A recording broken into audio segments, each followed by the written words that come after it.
KY3 News starts now. Hi there, I'm Ethan Forheads. First on this Wednesday night, rain and snow falling in some spots across the area, and temperatures are going to get dangerously cold overnight. Because of that, Springfield's emergency cold weather shelters will be open tonight for those who need them. Let's begin with meteorologist Abby Dyer in the First Alert Center and our first forecast. Yeah, Ethan, what's moving in is rain changing over into snowfall, and I expect that process is going to happen here pretty quickly now that we get closer to sunset. Just light rain on the forecast radar right now, but earlier we had some heavier downpours. It's just been a dreary, cold, wet day across the Ozarks. Here's a look at the Doppler radar picture. Up in our northern counties, that's where we're starting to see the snow shower activity kind of pick up here. You can see that blue shaded area moving into portions of St. Clair County, and then we have rain showers back in Lebanon, and for the Springfield area, some spitting showers. A winter weather advisory out along and north of Highway 54. That's in effect until midnight tonight, and we also now have some flooding potential with a flash flood watch out for our far southeastern counties, as well as a flood advisory through Douglas County, portions of Taney County, all the way up into portions of Wright and even Texas County. Conditions are likely going to deteriorate as we head through the evening hours. Check out Futurecast here. This is 8 p.m. Snow showers pushing into the I-44 corridor. That process will continue as we get closer to 10 o'clock tonight. I do have accumulating snow in the forecast with the highest totals up in our northern counties. That, as well as the potential for some black ice to develop early Thursday and some brutally cold wind chills on the way. I'll be back in just a couple of minutes. I'm going to run you through all of it. We'll talk about just how cold it's going to feel when you step out the door tomorrow. Okay, see you soon. The Nixa Fire Protection District is under fire tonight for what one firefighter says is sexual harassment, gender discrimination, a hostile work environment, and retaliation. Sarah Forhetz reports tonight about a federal lawsuit filed by Nixa's only female firefighter. Here's a look at it. A federal lawsuit is 21 pages long, and it is filled with shocking information alleging some of the firefighters' behavior while on the job. Also, some of those in authority not doing anything to stop it. The list is long. Fellow officers watching pornographic videos on their cell phones at the dinner table and showing her pictures of naked women and making comments about how she looks in the uniform. Most of the accusations too graphic for TV. Firefighter Dana Osborne was hired in August 2017. Within 8 months, the formal complaint started. So they've been aware of what was going on, and they still haven't done anything to stop it. Osborne is suing Nixa Fire as a whole, the board of directors, and some of the leadership and other firefighters in the department. Most of the complaints are about her captain, Garrick Zoller. The comments and the behavior was made by her captain, and she was not protected by the assistant chief. She was not protected by the chief. Osborne says she was denied training opportunities and critiqued differently than the men in an environment that her attorney says shows a systemic problem. And Osborne still works there in the Nixa Fire Protection District, as well as several of the other firefighters named in this lawsuit. What's next? They will have a period of time to respond to these allegations so the legal process can get started, and we'll keep you posted on that. Ethan? Thanks, Sarah. At this point tonight, no comment from Nixa Fire. They sent this to their attorney in Jefferson City, from whom we have not heard back.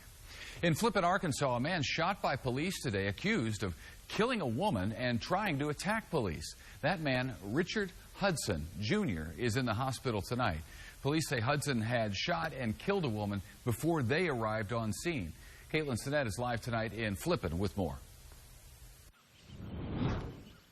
Ethan, just a few hours ago, state police were inside some of these apartments at Hillside Apartments looking and gathering more evidence. And earlier this afternoon, we learned the officer who fired the shots at Hudson Jr. is Kenneth Looney. Now, police responded to a call for help here around 8:30 last night. Officers found 40-year-old Catherine Parker dead inside. They also found 2 other people hurt outside the apartment. That's when they came across Richard Hudson Jr. The police chief told me Hudson charged officers, and that's when Looney shot him. I spoke with some of the people who heard the shots and saw police fighting with Hudson. The police officers had the male on the ground. It was like, I couldn't breathe. I had never seen someone be shot before. You know, he acted like though he didn't even know he was shot. And he was, fighting with them. Now, Looney will be on paid administrative leave until the state investigation is complete. Police haven't decided how they'll recommend prosecutors charge Hudson. And as far as we know, Hudson is recovering in the hospital still at this time. Reporting live in Flippin, I'm Caitlin Sinnett. The Ozarks County Sheriff's Office is investigating a deadly stabbing near Gainesville. Person of interest is being questioned.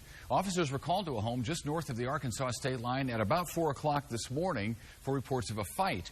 When they arrived, they found 27-year-old Robert Chambers dead. More on this investigation coming up for you tonight on KY3 News at 9 and 10. Decision 2020 tonight. It's a bit of deja vu for voters in Taney County. The county is asking again for taxpayers to consider raising the sales tax to help fund law enforcement. Last year, taxpayers said no. Katie Brousseau has more on this latest attempt. Countywide sales tax of 0.375%. A yes to that question would mean higher taxes. Will bring in $6,750,000 a year. But county commissioners say it also mean more money to help improve things like the time it takes deputies to get to emergencies, which right now can top a half hour. And we would sure like to reduce the response time. These additional millions of dollars would also help put more staff in the juvenile office. They need 5 more juvenile officers to handle the caseloads. A problem that will only get worse as the state changes the rules on who's considered a juvenile. That happens in 2021. The juvenile courts will be taking jurisdiction of 17-year-olds. So the commissioners do say that the county faces some challenges with limited funds when it comes to law enforcement. And the prosecuting attorney here in Taney County says his office is certainly no exception. Retention levels, there have been issues with, mainly because of pay. William Dustin says the 4 assistant prosecutors they do have are overworked. 800 to 850 cases per prosecutor per year, which is a pretty heavy load. And he says that problem could get worse, too, as more city courts close up shop, like Rockaway Beach and Merriam Woods already have. Those cases in those municipalities have to go somewhere. So he says it's not only the visible change voters will be considering, but also all the work behind the scenes. And we're not out in cruisers all day, so I don't think people think about a prosecutor's office and kind of what we do, but we're kind of the end to that paperwork process of those men and women who are out there serving the community and keeping everybody safe. Reporting in Taney County, I'm Katie Brousseau. The only difference between this year's question and last year's is that this tax would go away after 15 years unless voters renew it. The tax increase will be on the April ballot. Did you see this video? Watch this. It shows what happened to kids on a school bus during a frightening crash in Ohio. See that? The bus flipped. Wow. Tonight it's raising questions that parents have raised for decades. Why don't school buses have seatbelts for kids? Joe Hickman has more on that debate. The startling video shows the inside of an Ohio school bus when it was hit at an intersection by a car running a red light. The bus ran off the road and then flipped onto its side. 8 students were taken to the hospital with non-life-threatening injuries. But it does once again bring up a long-running debate on whether or not buses should be equipped with seatbelts. There's no federal law requiring them, but the National Transportation Safety Board wants them. The NTSB feels strongly that every school bus needs lap shoulder belts. It's a proven technology that will save lives, and we've called on states to require these important safety-enhancing devices. Yet most states don't require them. Arkansas is one of 8 states that do, but it only pertains to all newly purchased or leased buses if the district votes to approve funding. And paying for the changes is definitely a roadblock. Springfield, the state's largest public school system, has 132 buses that travel 10,000 miles a day. And with costs estimated up to $10,000 a bus to equip with seatbelts, the price tag would be over $1 million. There are many pros and cons to the debate. Those against seatbelts argue that the large, heavy buses where passengers sit up high are already safe for front and rear collisions where most accidents occur, and that students are 20 times more likely to die in a passenger car accident. There's also concerns over the difficulty in getting large numbers of belted students extracted from a bus after a wreck, and getting belts that fit correctly on so many different size students. What we know is not necessarily safer is putting a child in a restraint that does not fit them. So a lot of the elementary kids still need to be in a booster seat, which most school buses aren't going to have. Nelson also pointed out that supervising students as they put on their belts would be critical, as there are a lot of things to consider in this complicated issue. There's a lot of challenges when it comes to that, and I think seatbelts in there would be great if there was a way to ensure that the people using them are using them properly. Reporting from Springfield, I'm Joe Hickman. Boy, video's horrifying. Next here at 5, getting paid to go up in space. What you need to do if you'd like to get a job with NASA. And we are talking about some incredibly cold air moving into the Ozarks tomorrow. It's another first alert weather day. I'll be back in just a minute. Details on the snowfall expected tonight, slick spots possible in the morning, and sub-zero wind chills. All that's coming up. KY3 Consumer Alerts tell you about tonight. Honda recalling more than 240,000 minivans over concerns that a short circuit could suddenly spark a fire. The recall covers 2018 through 2020 Odyssey, EXL, Touring, and Elite minivans. The company says there have been at least 3 reports of fires, but no injuries. Affected owners will be notified sometime next month to get that issue fixed for free. And Ford is recalling 240,000 vehicles because a suspension part could break and cause a crash. It involves the 2013 through 18 Flex, Taurus SHO, and Lincoln MKT. There are no reports of any crashes so far. Owners will be notified here, too, next month. New tonight, it's the war in the workplace. Not talking about water cooler conversations about politics, rather the battle over the thermostat. Here's Ashley Reynolds with your winter office survival guide. Happy to help. Well, if you work in an office, perhaps you have one of these, a space heater. But which brand is the best?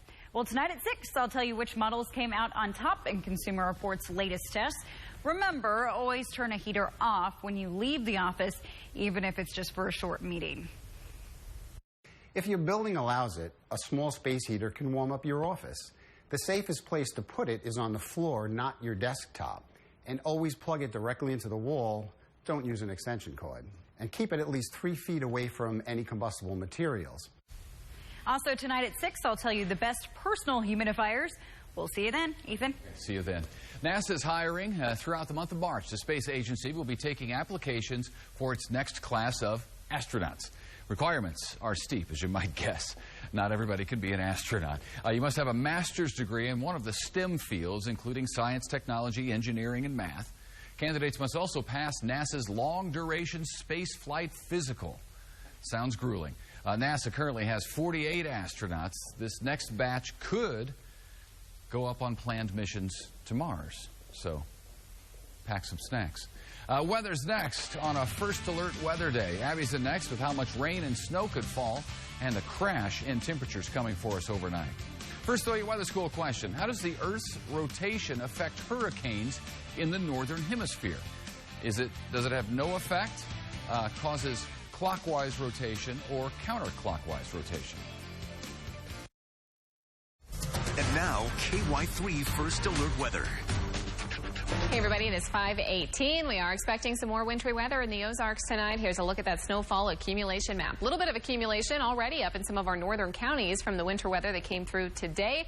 Early on, we had a mixture of snowfall and sleet up in our far northern counties, even further north than Highway 54. But that's where the band of 1 to 3 inches will set up as we head into the overnight hours tonight. Then a trace to an inch in this white shaded area. It is not a major snowstorm by any stretch of the imagination. We're talking very small amounts, but the difference this time with this snow system is that we're going to have much colder air that's moving in behind it, and that could lead to additional slick spots and maybe allow for the snowfall to stay around a little bit longer. So here's a look at the Doppler radar picture. Notice that we do have some winter weather falling right now. It's up in our northwestern counties. This is the band of snow showers that's on the radar currently. South of it, though, it's still rainfall, and temperatures have been nice and mild today in the upper 30s for the most part, staying well above the freezing point, allowing for most of us to hold on to rain through the course of the afternoon.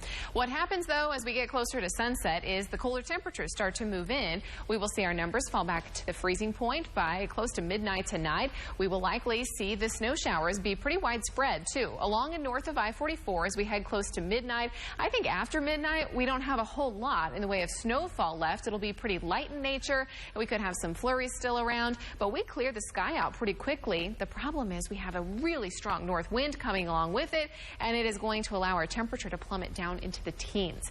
We have a winter weather advisory up along and north of Highway 54. That's going to be in effect until midnight tonight. We also have some flooding concerns, and I've already heard a few reports, primarily from Douglas County, of some low water crossings that are full. It's been a pretty rainy start to the year so far, and we saw more rainfall today. There is a flood advisory out for portions of Douglas County all the way back up to Texas County, including portions of Taney County there too, and then a flash flood watch over in our far southeastern counties for places that are a little bit waterlogged. All right, here's the big drop in temperatures, and watch the timing here. As we get closer to the overnight hours, look at this. We are going to wake up in the teens tomorrow morning. Factor in a northwest wind along with it, and it is just going to be so cold across the Ozarks. We're talking about feeling like 0 or maybe below 0 in places that you have a little bit of snowpack. We're still at 38 here in Springfield, so we're good for a couple of hours, but I want to let you know that even after the snow has ended, there could be some slick spots. So you know that bridges and overpasses will freeze first, and the reason is because the warm air in those structures, it can escape because this cold air, it kind of moves around from all sides, and it allows for the warm air to escape faster than it would on the ground without free-flowing air beneath the bridge or the overpass.